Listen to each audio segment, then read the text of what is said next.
Hello everyone, group D के previous year के next set में आपका स्वागत है। और ये शिफ्ट जो है आपका कब का है, 30/8/2022 का शिफ्ट नंबर 3 का क्वेश्चन है। ठीक है, इससे पहले वाला जितना भी सेट था उसका हो गया है डिस्कशन, अपलोड भी हो गया है, उसको प्रॉपर आप देख सकते हैं। उसके बाद क्या ही करना, शुरू करते हैं इसको। चलिए तब आइए, क्या बोल रहा है पहला क्वेश्चन देखा जाए, एकदम देखा जाए। चलो भाई साहब, हाँ, क्वेश्चन ये बोला जा रहा है 10 संख्या का औसत 8 है। यदि प्रत्येक संख्या को 2 से विभाजित किया जाता है तो इस प्रकार प्राप्त संख्या के नए समूह का औसत क्या होगा। सर इसका आंसर क्या होगा, 2 से विभाजित कर रहे हैं सबको, औसत को भी 2 से कर दीजिए, 4 हो जाएगा। 8 को 2 से करेंगे 4 हो जाएगा, 4 आंसर विल बी 4। क्वेश्चन क्या था, क्वेश्चन था औसत 8 था, सब संख्या को 2 से डिवाइड कर रहा है, तो बोल रहा है औसत पे क्या प्रभाव पड़ेगा। तो औसत पे वही प्रभाव पड़ेगा जो सारी संख्या पे पड़ेंगे, क्योंकि औसत जो बनता है वो सारी संख्या से मिलकर बनते हैं ना भाई। तो इसीलिए आप इस दिमाग में रख लीजिए, यदि सभी संख्या में जो ऑपरेशन हो रहा हो वही ऑपरेशन औसत पे भी होता है। तो यहां पे यदि 8 औसत है और सब में आप 2 से विभाजित कर रहे हैं तो औसत में भी 2 से विभाजित कर देंगे तो आंसर 4 हो जाएगा। मतलब अब ठीक है, यहीं पे यदि बोल देता यदि औसत में सब संख्या में 2 जोड़ रहे हैं तो औसत में प्रभाव क्या पड़ेगा, तो औसत में भी 2 जोड़ देते।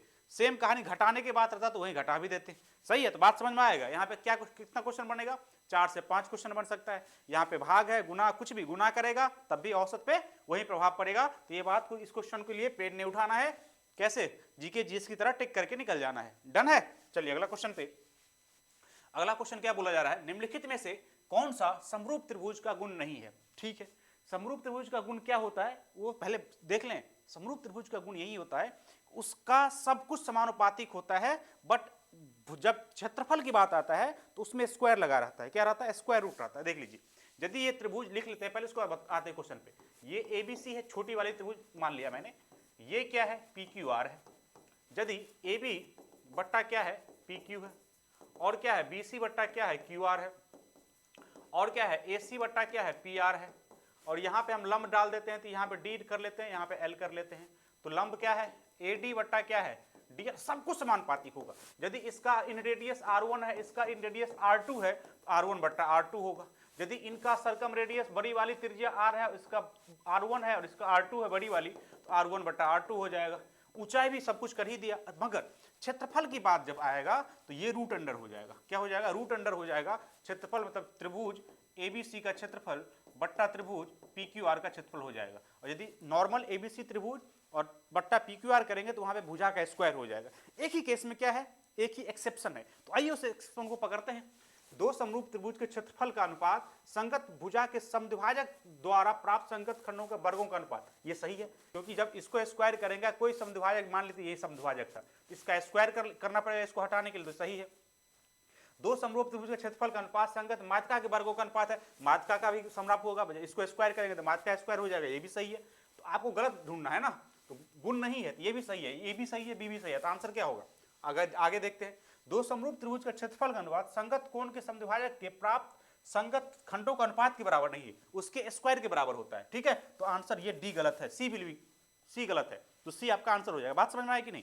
जब कभी भी क्षेत्रफल की बात करेगा तो क्षेत्रफल या तो इसको लिखेंगे ए बट्टा P Q, root under A B C का क्षेत्रफल, क्षेत्रफल बट्टा पी क्यू आर का क्षेत्रफल। यदि यहीं पे इसका स्क्वायर कर देंगे, ए बी बट्टा पी क्यू का स्क्वायर, क्यू स्क्वायर, तो ये हो जाएगा त्रिभुज ए बी सी का क्षेत्रफल बट्टा त्रिभुज पी क्यू आर का क्षेत्रफल, पी क्यू आर का क्षेत्रफल। ठीक है, बात समझ में आया कि नहीं। ये सारा क्लियर हो गया होगा, फंसना नहीं है, यहाँ पे फंसना नहीं है। सब कुछ समानुपातिक होता है एक्सेप्ट क्षेत्रफल। क्षेत्रफल में क्या होता है, वहाँ ऑब्वियस बात है ना, सारा कुछ वन डायमेंशनल है, क्षेत्रफल में डबल है ना, आधार बेस बन के बनता है, तो उसको एक करने के लिए स्क्वायर रूट करना पड़ेगा आपको।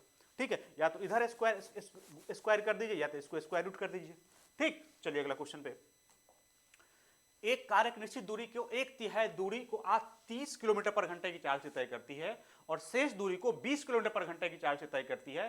कार ने 4 घंटा में कितना दूरी तय किया। तो सबसे पहले हम क्या करेंगे, यहाँ पे आपको 4 घंटा में कितना दूरी तय किया, उसके लिए आपको क्या चाहिए, आपको एवरेज स्पीड चाहिए, मतलब औसत चाल चाहिए। तो औसत चाल कैसे निकलेगा, तो औसत चाल एक फॉर्मूला आप पढ़े हुए हैं, क्या पढ़े हुए हैं, देखिए 2v1 v2 बट्टा v1 प्लस v2। मगर ये फॉर्मूला तब लगता है जब v1 द्वारा तय की गई दूरी और v2 द्वारा तय की गई दूरी बराबर दूरी रहेगा। तो यहां पे ये फॉर्मूला नहीं लगेगा। क्या ये फॉर्मूला यहां पे नहीं लगेगा, क्योंकि ये कार का निश्चित दूरी 1/3 है और 2/3 मतलब बराबर तो नहीं है ना, आधा आधा रहता तो ये फॉर्मूला लग जाता, कोई दिक्कत नहीं था, आंसर आ जाता, एवरेज चाल निकल जाता और गुना कर देते टाइम से। बट यहां पे क्या करना है आपको, यहां पे आपको दूरी को मानना पड़ेगा। अब यदि मानना है और यहां पे एवरेज चाल में एक चीज रहती है, दूरी एवरेज चाल में दूरी डिपेंडेंसी नहीं रहती है, दूरी की डिपेंडेंसी नहीं रहेगी, तो हम कुछ भी मान सकते हैं, कुछ भी ऐसा मानिए जो आपको प्रॉपर कटे। ठीक है, तो हम बोलते हैं यदि एवरेज चाल चाहिए, औसत चाल चाहिए, तो क्या होगा, टोटल दूरी बट्टा टोटल समय, टोटल दूरी, तो दूरी आप कुछ भी मान सकते हैं, मगर समय जब निकालने जाएंगे तो उस दूरी को 30 से डिवाइड करना पड़ेगा, उस दूरी को 20 से डिवाइड करना पड़ेगा, तो हम कुछ ऐसा माने जो 30 से और 20 से कट जाए। ठीक है, तो आप क्या बोलेंगे सर, 330 और 20 का गुणनफल ले लेते हैं, 600 दूरी मान ले, नहीं मानिए, 600 मानेंगे, मान सकते हैं, मगर उस केस में जब यहां पे क्या बोल रहा है, उसका 1/3, जब 1/3 करने जाएंगे तो क्या होगा, 200 हो जाएगा, 200 को फिर 30 से कटना पड़ेगा, नहीं कट रहा है, तो यहां पे आप कुछ कर मत करिए, एक 3 और जोड़ लीजिए, हम 1800 मान लेते हैं। हम नहीं कहते हैं 600 मानने पर आंसर नहीं आएगा, आंसर आएगा, मगर हमें चाहिए 30 से कट जाए और 20 से भी कट जाए, जिससे हमको गुना भाग ना करना पड़े। बात समझ में आया ना, मैंने 600 किया, उसके बाद एक 3 से और गुना कर दिया, क्यों, क्योंकि 1/3 का बात कर रहा है ना, तो 3 कट जाएगा तब भी ये काम अपना कर लेगा। भाई साहब समझ गए बात। हम बोले अब 1800 दूरी मान लिए, क्यों 1800 दूरी माने, क्योंकि आप कुछ भी मानेंगे, एक्स भी मानेंगे तो आएगा, हम नहीं कह रहे नहीं आएगा, क्योंकि चाल एक्स पे डिपेंड ही नहीं कर रहा है, तो हम ऐसा चीज माने जो कटे। ठीक है, अब देखिए कटने के लिए क्या करेंगे, यहाँ पे 18 है, 1800 टोटल कितना, चाल बराबर टोटल दूरी, तो 1800 बट्टा टोटल टाइम, तो टोटल टाइम के लिए क्या, 1/3, इसका 1/3 कितना हो जाएगा, 600, तो 600 दूरी, कितना दूरी में चाल कितना है, 30 से टाइम हो गया, फिर रिमेनिंग कितना बचा, 18 में से 600 चल गया तो 1200, तो 1200 में क्या करेंगे, कितना कितना 20 से, तो 20 से कर देंगे। अब यहाँ पे आपके लिए लिखा, मैंने वैसे लिखता नहीं मैं, ये 1800 हो गया, ये कितना हो गया, ये कटा, तो ये 60, ये 20, कितना हो गया, 80 हो गया, ये चाल हो गई, औसत चाल हो गई ना।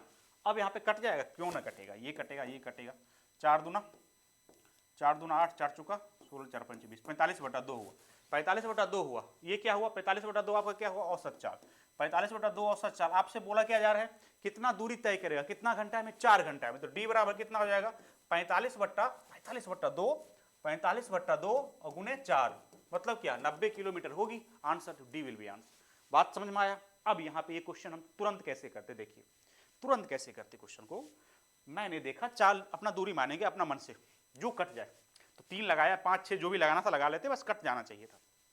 1800 मैंने ऊपर में 1800 लिखता, फिर लिखता 600 क्योंकि 1/3, तो 600 बट्टा 30, वहां पे डायरेक्ट 20 करता, यहाँ पे 60 करता 80 आता, और 80 को 4 से 20 करके वहां पे 90 हो जाता। ठीक है, इतना कैलकुलेशन लिखना नहीं है, औसत चाल नहीं लिखना एग्जाम में, आपको समझाने के लिए मैंने इतना स्टेप लिखा। यदि आप कोई अटेम्प्ट करते हैं इस टाइप का क्वेश्चन को, तो इस तरह से अटेम्प्ट करेंगे। बात समझ में आया, आगे चले, हाँ या ना बताइए, कमेंट में बताइए जो क्या दिक्कत है, बात समझ में आ रहा है कि नहीं, हाँ या ना। ठीक है, नॉर्मल XYZ करके सवाल हम नहीं करेंगे, हम ऐसे सवाल करेंगे जो आपको एग्जाम में तुरंत बन पाए। ठीक है, सारे मेथड मेरे ऐसे ही होते हैं, आपने सारे प्रीवियस भी देखे होंगे, मेरे करने का तरीका भी देखा होगा आपने, और मेरा जो तरीका है ये सेटिस्फाइड है। ठीक है, क्या बोलते हैं, सेटिस्फेक्शन बोलते हैं, सर्टिफाइड है, मतलब ये मैं अपना जिंदगी में लगा के देखा है और सारा रिजल्ट आया है, तो आपका भी रिजल्ट आना तय है, तो आप लगाइए इस तरीका को। चलिए अगला क्वेश्चन पे, अगला क्वेश्चन क्या है, बी चौथा नंबर, बी किस धनात्मक मान के लिए समीकरण x² + bx + 9 = 0 के मूल के समान है। ठीक है, बी का धनात्मक मान समीकरण इतना का मूल समान है, तो मूल समान होने की क्या कंडीशन है प्रभु, सर कुछ नहीं है, d = 0 करिए, तो d = 0 मतलब क्या, b² - 4ac = 0, तो यहाँ पे b² में b ही है, b² - 4, a कितना 1 और c कितना है 9, बराबर क्या 0, मतलब b² बराबर कितना 36, तो b बराबर कितना 6, ±6 होगा, 6 ही आंसर है, ए विल बी आंसर, काम खत्म। ठीक है, मूल जब बराबर होता है तो क्या होगा, d होगा = 0 करेंगे, काम खत्म। अगला question, tan theta + 1/tan theta क्या होगा भाई साहब, ये क्या होगा, tan थीटा + cot थीटा पूछ रहा है आपसे, हाँ या ना, ये तो आपको दिमाग में रटे रहना चाहिए। tan थीटा × cot थीटा क्या होता है, sec थीटा × cosec थीटा, कैसे, अरे सर ये भी क्या ही है, sin थीटा बट्टा cos थीटा हो जाता है, इसका भिंजोर होता है तो sin² + cos² ऊपर बन जाता है, और जो 1 होता है और नीचे वाली ऊपर जाती है उलट जाती है, हाँ या ना। ठीक है, अब यहाँ पे इसको हम करेंगे भिन्न, यहाँ पे साइन थीटा, यहाँ पे ये सब आपको आते रहना चाहिए, इसको कैलकुलेट नहीं करना चाहिए। ये कितना हो जाएगा साइन स्क्वायर थीटा, और ये कितना कॉस स्क्वायर थीटा, हाँ या ना, ठीक है। तो ये 1 होगा, 1 बट्टा sine theta into cos theta क्या हो जाएगा प्रभु, sec theta into cosec theta. ठीक, ये सवाल आपको एग्जाम में नहीं करनी है, ठीक है, वहां पे टिक लगाना था। ये जब भी आप देखा tan प्लस कॉट है, मतलब वो साइन, यहाँ को क्या होता है, सेक इंटू कॉसेक होता है। जब भी जिंदगी में tan theta plus cot theta कहीं भी दिख जाए, इसको sec theta into cosec theta लिखिएगा, ना कि वहां पे साइन प्लस कॉस करके कैलकुलेशन करनी है।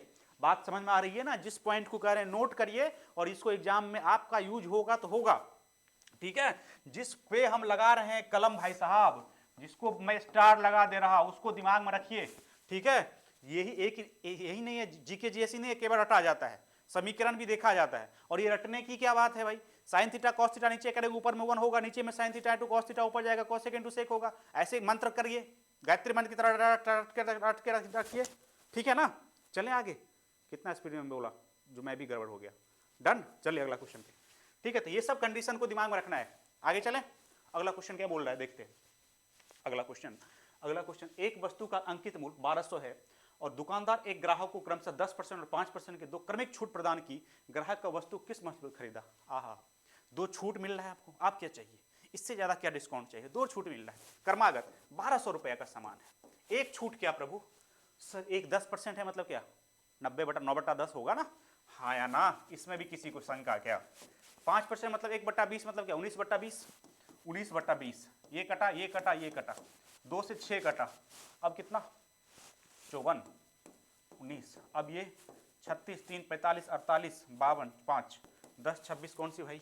B will be answer. Calculation थोड़ा फास्ट काम कर रहे, रोज आधा घंटा कैलकुलेशन पे तो काम कर लीजिए, जोड़ और गुना पे काम कर लीजिए, काम बन जाएगी। भाग पे थोड़ा, 3 चीज पे, जोड़ गुना पे धंगच के करना है, और भाग को थोड़ा देख लेना पर डे, आधा घंटा बस। 20 संख्या ले लीजिए, मन में जोड़ना शुरू करिए, एक लाइन में गुना करना सीखिए जैसे मैंने किया, उसको सीखिए, बस काम 2 ही चीज से बन जाएगा। इतना शॉर्ट ट्रिक जो है ना कैलकुलेशन का, ये सब काम बहुत कम आती है, 2-4 चीज काम आता है, कभी कभी ए स्क्वायर माइनस बी स्क्वायर वाला फार्मूला काम आ जाएंगे, कभी फैक्टर वाला, वो सब तो मैं बताते ही रहता हूँ, ठीक है। मेरा जो तरीका है उसको देखिए आप भी, सही है, और वही काम करेगा। अगला क्वेश्चन 7 नंबर, एक बर्तन में पानी 1/4 भरा हुआ है, इनमें 10 कप पानी डालने पर बर्तन 3/4 भर जाता है। कप में माप में बर्तनों की धारता ज्ञात करिए। देखिए कप में एक बर्तन में 1/4 पानी ऑलरेडी था, 1/4 था, अब 10 कप डाले तो बर्तन में कितना बन गया 3/4, तो कितना बढ़ा कितना 3/4, 3/4 माइनस 1/4 मतलब क्या 1/2/4 मतलब 1/2 बढ़ा, हाँ या ना? ये 1/2 कप क्यों बढ़ा? क्योंकि आपने 10 कप डाला पानी, 1/2 का वैल्यू 10 कप है, तो पूरा का वैल्यू कितना 20 कप ही तो होगा भाई। नहीं समझे बात? हमने बोला बर्तन में 1/4 पानी था, मैंने 10 कप डाला, वो 3/4 हो गया, मतलब क्या आपने 3/4 माइनस 1/4 किया, मतलब आपने डाला 1/2, और 1/2 का वैल्यू कितना 10 कप, हाँ या ना? कप हुआ, तो 1 का वैल्यू कितना, इससे क्रॉस कर देंगे तो 20 कप, मतलब पूरा, ऑब्वियस बात है ना, आधा का वैल्यू यदि 10 है तो पूरा का वैल्यू 20 से होगा ना भाई, बात होगा ना, तो 20 होगा, काम खत्म है। अगला क्वेश्चन, यदि x सबसे छोटे अभाज्य संख्या को 4 से गुना करने पे, लगा ही देते हैं, x सबसे छोटे अभाज्य संख्या कौन है 2 से शुरू होता है ना प्राइम नंबर, 2 से 4 से गुना करने और गुणनफल को 5 और 10 के लघुत्तम समावर्तक में जोड़ने पर, गुना करने पे, इसको किसमें जोड़ने पे 5 और 10 के लघुत्तम समावर्तक में जोड़ने पर, 5 और 10 के लघुत्तम समावर्तक कितना 10 ही ना, 10 जोड़ने पे प्राप्त निरूपित करता है, मतलब x हो गया कितना 18, ठीक है। चलिए भाई साहब, y सबसे छोटी विषम अभाज्य संख्या, y सबसे विषम अभाज्य संख्या कौन है, 2 भाज्य है भाई, तो विषम क्या है 3 है ना, 2 3 दोनों प्राइम नंबर है, तो अभाज्य की बात कर रहा है तो 3 होगा, तो y सबसे छोटी विषम अभाज्य संख्या को 5 से गुना करने पर, 3 गुने 5 से गुना करने पर, और गुणनफल को दूसरे सबसे छोटे विषम अभाज्य संख्या से जोड़ने पे, और गुणनफल को दूसरे सबसे विषम अभाज्य संख्या, तो पहला तो 3 हो गया, दूसरा क्या हो गया 3 के बाद 5 होता है ना भाई, तो 5 अभाज्य संख्या कौन कौन होता है 2 3 5, ठीक है, तो 5, क्योंकि दूसरा अभाज्य, पहला तो ये भाज्य होता है 2, ये दोनों अभाज्य होता है, तो अभाज्य में सेकंड वाला का बात कर रहा है, जोड़ दिया, तो ये कितना 15 20 हो गया, x हो गया 18, y हो गया 20। अब बोल रहा है क्या, तो कौन सा सत्य है, एक्स वाई से बड़ा है, एक्स 18 है, वाई 20 है, छोट कैसे, गलत है भाई।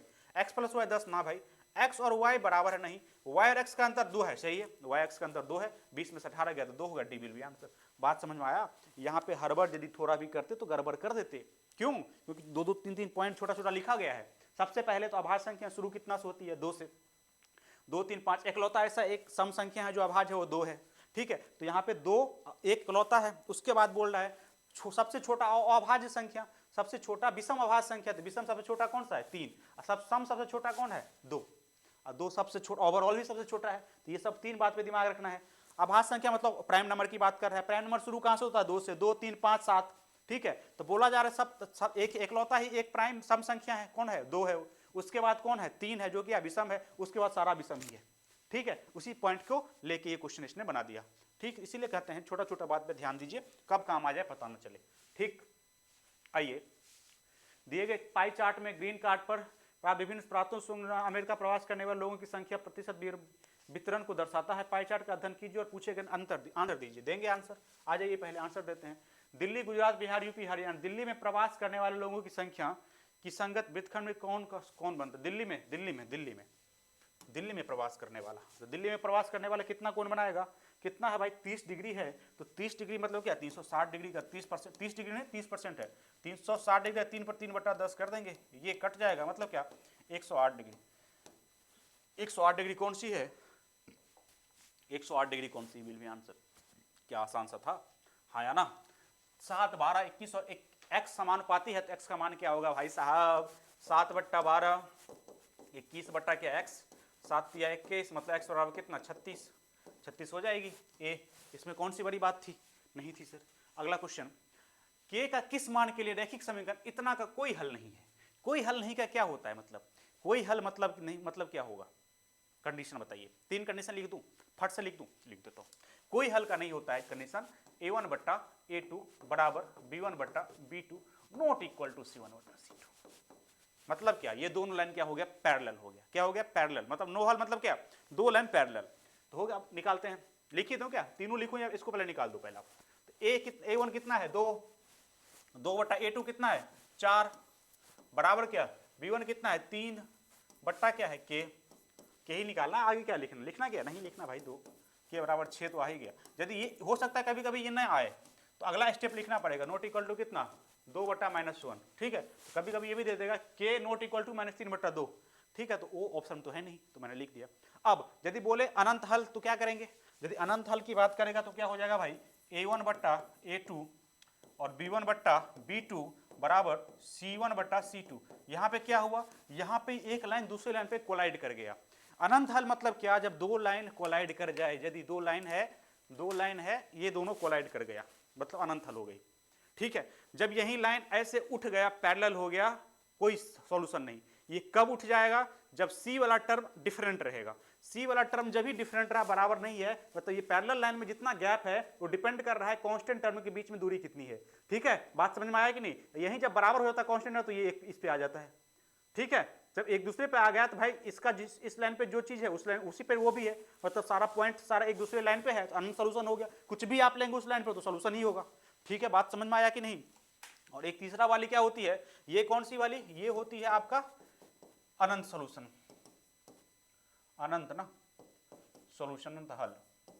ये क्या, नो हल, नो सॉल्यूशन, ठीक है। अंग्रेजी हिंदी मिला के ले लो आप। एक होता है यूनिक, उसमें क्या होता है, कुछ बराबर नहीं होता, a1 बट्टा a2 not equal to b1 बट्टा b2 not equal to c1 बट्टा c2। ये बात समझ में आ गई, तीनों पॉइंट। और तीनों पॉइंट पे एकदम मतलब पथिया भर बोलते हैं ना, बोरा ढाकी से सवाल पूछ रहा है, इसीलिए बात पर ध्यान दे। अगला क्वेश्चन है, ये 12 नंबर क्वेश्चन क्या बोल रहा है। 12 नंबर क्वेश्चन बोला जा रहा है, 2 रेलगाड़ी क्रमशः P और Q एक ही समय में चलना शुरू करती है। वह क्रमशः 40 किलोमीटर पर घंटा और 30 किलोमीटर पर घंटा की चाल से एक दूसरी की ओर बढ़ती है।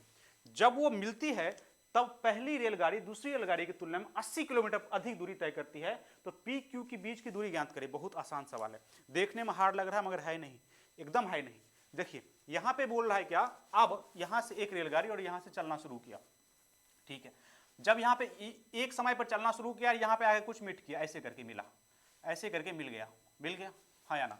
तो यहां पे जब मिला तो टाइम क्या है, इक्वल है दोनों का, x बराबर vt, x बराबर वी टी, यदि टाइम कांस्टेंट रहे तो x प्रोपोर्शन किसके हो जाएंगे, v के, मतलब जितना x का रेशियो होगा उतना v का रेशियो हो जाएगा, जितना दूरी का रेशियो उतना समय स्पीड का रेशियो, क्योंकि t क्या है कांस्टेंट, क्योंकि वो भी चलना शुरू किया गाड़ी और ये भी चलना क्या, और जब मिला तो दोनों रुका, एक साथ रुका, चला एक साथ रुका एक साथ, मतलब टाइम क्या है कांस्टेंट है। जब टाइम कांस्टेंट हो गया तो ये स्पीड, ये इसका था 40 किलोमीटर पर घंटा और इसका था कितना किलोमीटर पर घंटा, और इसका था 30 किलोमीटर पर घंटा। हम बोल रहे हैं यहाँ पे क्या सर, ये इसका स्पीड का जितना रेशियो होगा वही स्पीड का इसका दूरी का भी रेशियो होगा, होगा कि नहीं। स्पीड का रेशियो कितना है 3:4:3, 40 और 30 का रेशियो 4:3, मतलब ये 4 है यहाँ से लेके दूरी, और यहाँ से लेके दूरी कितना होगा 3 हो गया, हाँ या ना, तो कोई दिक्कत ही नहीं है। अब आपको चाहिए क्या, आपको टोटल दूरी चाहिए, और बोल रहा है क्या एक दूसरे से 80 किलोमीटर ज्यादा चला, जो स्पीड ज्यादा है वही तो ज्यादा चलेगा, 4 चलने वाला ज्यादा चला और 3 चलने वाला कम चला, कितना, 1 ज्यादा चला, 1 का वैल्यू कितना है 80 किलोमीटर।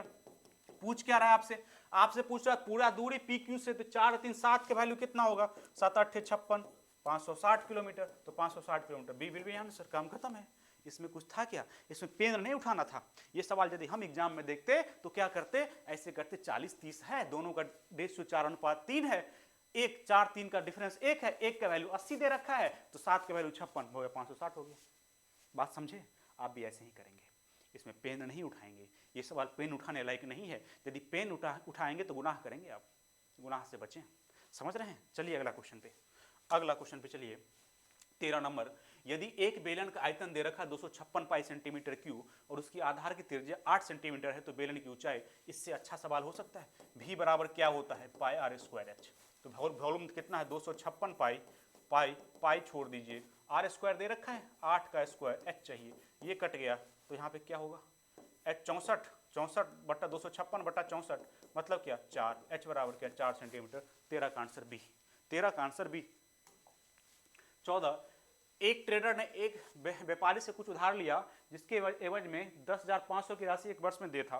ट्रेडर 4 महीना बाद खाते को निपटान करना चाहता है, यदि ब्याज की दर 6% हो तो उसका भुगतान करना चाहिए। यहाँ पे देखिए एक चीज फॉर्मूला होता है, क्या होता है फॉर्मूला होता है प्रेजेंट वैल्यू बराबर फ्यूचर वैल्यू गुने 100 और गुने 100 प्लस NR बट्टा क्या 12, इसको दिमाग में रखना पड़ेगा फॉर्मूला को आपको, ठीक है। यहाँ पे ट्रेडर वाला सवाल वैसे आता नहीं, मगर कभी कभी पूछ देता है, जो पूछ दिया है तो पूछना पड़े, तो एक फॉर्मूला दिमाग में रखिए। तो यहाँ पे प्रेजेंट वैल्यू मतलब अभी निकालना पड़ेगा, प्रेजेंट वैल्यू आपको मांग रहा है, फ्यूचर वैल्यू मतलब कितना देर में दिया था, ये इतना है, कितना है 10,500 गुने क्या 100, और 100 तो 100 ही रहेगा। n कितना होता है, n होता है मतलब क्या, जितना देर में दे दिया वो नहीं, जितना साल में से बच गया, तो 4 महीना में क्लियर करना चाह रहा है, तो कितना बच गया, 12 में से 4 गया तो कितना 8 महीना, तो 8 हो जाएगा n, r कितना है 6 बट्टा 12, 48 बट्टा 12 4, ये हो गया 4, तो यहाँ हो गया 104, नीचे हो गया, ऊपर हो गया क्या 500, 100 बट्टा क्या 104, और यहाँ पे जब कटेगा तो कितना बचेगा बताइए, यहाँ पे जब कटेगा 104 है तो 105 से मिनिमम करेगा, वो 1 से कटेगा 1 से कटेगा 1 से कटेगा 10 से, अप्रॉक्स में 10,000 होगा, 10,000 के आसपास 96 है वो भी है, तो यहाँ पे कर लेना पड़ेगा 104, यहाँ पे 50 52 50 तो 4 105 10 96 अप्रॉक्स आएगा, 196 ये आएगा, ठीक है। इसको कैलकुलेट करने कितना आएगा 96 आएगा, 1 पर 00 96 आ जाएगा, ठीक है। बात समझ में आई कि नहीं। तो यहाँ पे दिमाग में हमेशा के प्रेजेंट इसको लगा लीजिए, कभी कभी पूछ देता तो ये सब क्या करेगा, डिफरेंस क्रिएट कर देगा। यदि आपको पूछ लिया है तो उसको रटना पड़ेगा, क्योंकि आदत है इसको, एक चीज जब पूछ लिया तो कब तक पूछता रहेगा, इसको भरोसा नहीं है। और सेम क्वेश्चन डेटा के साथ पूछेगा, ये भरोसा रख लो आप, बस इसको रख लो प्रेजेंट वैल्यू बराबर फ्यूचर वैल्यू प्लस 100, ये आप जो बताए बस n में कंफ्यूज मत करिएगा। यहाँ पे यदि 4 महीना है तो 12 में से यदि 1 साल में दे है तो वो 1 साल में से घटा के उसको लिखिएगा। चलिए अगला क्वेश्चन पे, उस गोले का आयतन ज्ञात करिए, इसका व्यास दे रखा है 42, तो व्यास दे रखा है तो r कितना हो गया 21, 4/3 पाई मतलब 22/7, r क्यू मतलब 21 गुने 21 गुने 21, ये 21 से 21 गया 88, 441 और कितना 88 कितना 8 8 चौका 32, 8 40 4 32 36 36 और 32 78 6 32 38, ये आ रहा है सी विल बी आंसर। ऐसे फास्ट गुना करना आप भी सीखें, जरूरी है, ठीक। और वैसे और कोई तरीका था इसको तुरंत निपटाने का तरीका था, मतलब चेक करना पड़ता है 11 से कटने वाला कौन है, 7 से कटने वाला कौन, उससे अच्छा गुना कर लीजिए, छोड़िए क्या ही करना। ये दो संख्या का महत्तम समावर्तक और लघुत्तम समावर्तक दे रखा है इतना, तो गुणनफल क्या होगा भाई साहब, दोनों गुना उसके बराबर होगा। n1 गुना n2 कितना, एलसीएम गुना एचसीएफ, तो 245 गुने 7 मतलब 7 पंचे 35, 3 28 31 3 14 17 15 हो जाएगा। अगला क्वेश्चन सरल कीजिए, सरल करिए मतलब क्या, इसको सरल करें तो दिख ही रहा है एक्स क्यू कटेगा भाई, ये कटेगा। अब यहाँ पे क्या बचेगा, माइनस 10x², ये गया और यहाँ पे कितना प्लस x और माइनस कितना 28, यहाँ पे कितना ये 10x² है। हाँ अब देखिए कौन सा है, माइनस 10x² प्लस x और माइनस 28, सी विल बी, 17 का आंसर सी। ठीक है अगला क्वेश्चन, अब देखिए इसको जो गुना करने गया वो मतलब हम बोलेंगे बहुत कम दिमाग लगा रहे हैं आप, ऐसे ना करें, ऐसे ऐसे से क्वेश्चन को गुना कर लेना जाए भाई। अब देखिए यहाँ पे इसको गुना करेंगे तो यहाँ पे 2 जीरो है, 3 पॉइंट के बाद 5 अंक होनी चाहिए ना, नहीं होनी चाहिए। अब देखिए पॉइंट के बाद कितना है, 6 अंक है, ऑप्शन नहीं हो सकता। ये है कितना 1 2 3 4 5, यही तो होगा। ये 3 है, ये 3 है, कैसे होगा, इसको गुना करना था क्या, आपको गुना चेक भी नहीं कर रहा था। ही हर बार में गुना करना मत शुरू करिए इसको, अब ऑब्वियस बात है ना भाई। अब इसको आप गुना करिएगा, इसको ठीक है, इसको गुना करिएगा। अब इसको कितना भी गुना करके आएगा तो आप 5 अंक पॉइंट के बाद तो देंगे, मगर एक बात दिमाग में रखिएगा, यदि यहाँ पे लास्ट में 0 बन रहा हो तब सतर्क हो जाइएगा। ठीक, यहाँ पे यदि 0 बन रहा होता तो यहाँ पे एक आगे 4 ही अंक के बाद रहता। ठीक है, इस बात पे थोड़ा ध्यान दे देना है, और सही है। और सवाल पूछा गया है, ये सवाल पूछा गया है, ये दोनों गुना करके, यहाँ पे 5 था, यहाँ पे 2 था, तो 5 गुना 10 हुआ। अब वो 0 काउंट हो जाएगा, 0 काउंट है, पॉइंट के बाद 0 का काउंट होता नहीं है, तो यहाँ पे 4 अंक के बाद रहेगा, तो यहाँ पे इसको ध्यान में रख लेंगे। मगर यहाँ पे ऐसा कुछ नहीं बन रहा है, ये 5 वाला सी हो जाएगा आंसर। सही है, ये सब छोटा छोटा बात है मगर बड़ी बात है। आइए सेम कहानी फिर यहाँ पे रिपीट कर दिया। अब यहाँ पे मान बोल रहा है, अब यहाँ पे मान यदि बोल रहा है तो यहाँ पे कितना 1 0 2 0 1 है, बट्टा क्या है 100 है। यहाँ पे कुछ भी निकलेगा 4 है ना, 4 कुछ भी निकलेगा नीचे में कितना हो जाएगा 100 हो जाएगा। 100 हो जाएगा मतलब 2 पॉइंट के बाद होगा, 2 पॉइंट के बाद इकलौता बी ही है, नहीं 2 है, 2 है, हाँ 2 है, तो 2 है तो ये भी हो सकता है और ये भी हो सकता है, मगर यहाँ पे 1 है बाहर आए तो हाथ लास्ट में तो 1 ही होगा, तो ए बी कैसे होगा, ए हो जाएगा। तो ये सब छोटा पॉइंट को पेन लेके बनाने नहीं बैठ जाना है। डन। अगला क्वेश्चन, अगला क्वेश्चन क्या बोल रहा है, आदित्य और भास्कर ने 15,000 में एक कार्य को पूरा करने का ठेका लेता है। आदित्य अकेले के 15 दिन में कर सकता है, जबकि भास्कर अकेले से 18 दिन में कर सकता है। चंद्रा की सहायता से 6 दिन में पूरा किया सकता है। चंद्रा हिस्सा बताइए। आदित्य है ए मान लें, कितना दिन में कर रहा है, अरे 15 नहीं, 15,000 रुपया है वो, हाँ ठेका लेता है। आदित्य कितना 15 दिन में, सही है, और कितना, जबकि भास्कर बी बोल देता हूँ कितना 18 दिन में, और चंद्रा मतलब ABC, देखिए सब नाम भी वैसे ही रखा है, ABC बन जाए। सहायता 6 दिन में, किसका चाहिए, तो चंद्रा का ही चाहिए हिस्सा। ये कितना 90, 15 छक्के 18 पंचे, और यहाँ 15 छक्के 15। अब यहाँ पे ये 6 हो गया, ये 5 हो गया, तो सी कितना हो जाएगा 6 5 11, ये घटा तो 4। अब 4 का हिस्सा चाहिए, तो 15 का हिस्सा दे रखा है कितना, 15 का दे रखा है कितना 15,000, तो 4 का कितना होगा 4,000, क्योंकि चंद्रा का हिस्सा तो 4 ही होगा। ये 6 होगा, ये कितना 5 है, तो 6 5 4 हुआ, तो 4 का हिस्सा चाहिए, 4,000 होगा, काम खत्म है। 20 का आंसर क्या हो जाएगा 4,000। इसमें कोई सी बड़ी बात थी। एक समांतर चतुर्भुज PQRS में P और Q के क्रमागत कोणों का समद्विभाजक कितना है, T पर प्रतिच्छेद करती है, एंगल PT का माप क्या होगा। देखिए यहाँ पे समांतर चतुर्भुज है ना, तो आमने सामने का भुजा समानांतर होगा। ठीक है कर दिया, कौन है P Q R और S है। P और Q का क्रमागत कोण का समद्विभाजक T पे मिलता है। P और Q का क्रमागत, P और T का क्रमागत, इसको समद्विभाजक कहाँ मिलता है T पे। तो ये बोल रहा है ये क्या होगा भाई साहब, ये दोनों कोण का योग कितना 180 डिग्री, पैरेलल है ना, ये पैरेलल यदि है तो ये दोनों मिला के 180 होगा ना, यदि पैरेलल कोण है तो ये दोनों मिला के 180 होगा, तो ये दोनों मिला के 80, और ये इसका समद्विभाजक इसका समद्विभाजक है, तो इसका समद्विभाजक है, तो आधा चला गया, तो ये दोनों का सम कितना होगा 90, ये दोनों का 90, क्योंकि पूरा यदि 180 है आधा समद्विभाजित ले लिए तो ये 90 हो गया। यदि ये 90 दोनों मिला के 90, तो ये भाई साहब 90 ही होगा। इसमें कौन सी बड़ी तीर मारने वाले क्वेश्चन पूछ लिया आपने भाई, बात समझे ना, नहीं समझे। ये यदि समांतर चतुर्भुज है और तो ये दोनों कोण योग 180 डिग्री, इसका समद्विभाजक यहाँ से मिल गया, यहाँ से मिल गया ना, तो यदि 180 तो समद्विभाजक मतलब क्या है, ये दोनों का योग कितना 90 डिग्री, तो बीच वाला कितना 90 ही होगा। ठीक है चलिए अगला क्वेश्चन, गीता लता और मधुरा की आयु का अनुपात दे रखा 5 6 3, यदि इसकी औसत आयु दे रखा 42, तो लता की आयु क्या होगी, औसत है मतलब क्या 5x 6x 3x कितना हो गया 11, 14x बट्टा 3 तो 42 गुने 3, 14 42, x बराबर कितना 9, पूछ क्या रहा है, लता की आयु, तो लता कौन सी वाली, बीच वाली है, तो 9 के 54 हो जाएगा, ये हो जाएगा, क्या ही करना है इसमें, नहीं समझे। टोटल सम बट्टा कितना, आदमी कितना है 3, इसे क्रॉस कर लिया तो x कितना आ गया 9, √2x² माइनस 2√5x प्लस √5 मूलों का योग, अल्फा प्लस बीटा कितना होता है, अल्फा प्लस बीटा कितना माइनस b बट्टा a, तो माइनस कितना हो जाएगा ये, तो 2√5 बट्टा क्या a √2, तो ये कितना हो जाएगा 2, ये इधर कट जाएगा तो √2 ही हो जाएगा, मतलब √10 हो जाएगा, √10 कौन सी है, अरे रे माइनस है, ये प्लस होगा, हाँ या ना, क्योंकि जब √2 और √5 को गुना करिएगा तो अंडर √10 से होगा ना। चलिए 2 नहीं तो निकल गया। चलिए 24 नंबर, एक प्लॉट को 1,95,000 में बेचने में मालिक को 20% की हानि होती है, 10% लाभ प्राप्त करने के लिए प्लॉट को कितना में बेचेंगे, इतना में बेचे तो 20% हानि हुई, मतलब क्या 80% में आपने बेचा तब तो हानि हुआ 20%, तो 80% का वैल्यू दे रखा है, 80% का वैल्यू कितना दे रखा है, 80% का वैल्यू दे रखा है कितना 195 1 2 3 4, एक का वैल्यू कितना हो जाएगा 1% का, 1% 195 1 2 3 4 कितना 80, चाहिए किसका 20% लाभ, मतलब क्या 120 का वैल्यू चाहिए, तो 120 के लिए 120 से गुना कर दीजिए, इधर भी 120 से करेंगे तो 120% हो जाएगा, ये 40 दूना 30, अब यहाँ पे क्या 1.5, अब 195 को 1.5 से गुना करिए ना, जो होगा वही तो आंसर होगा, 25 25 2 45 47 5 10 19 हाथ में 1 2 29 29 29 29 25 डी, काम खत्म। ठीक है, लास्ट वन देखते हैं।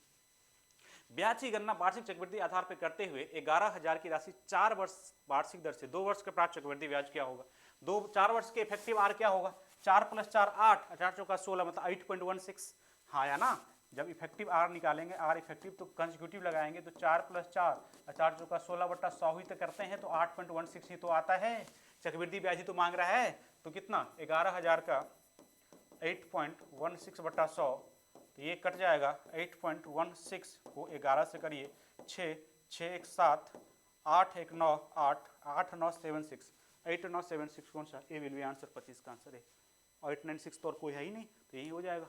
ठीक है, तो अभी के लिए इतना ही, thank you very much, thank you very much, मिलते हैं फिर दूसरा सेट में।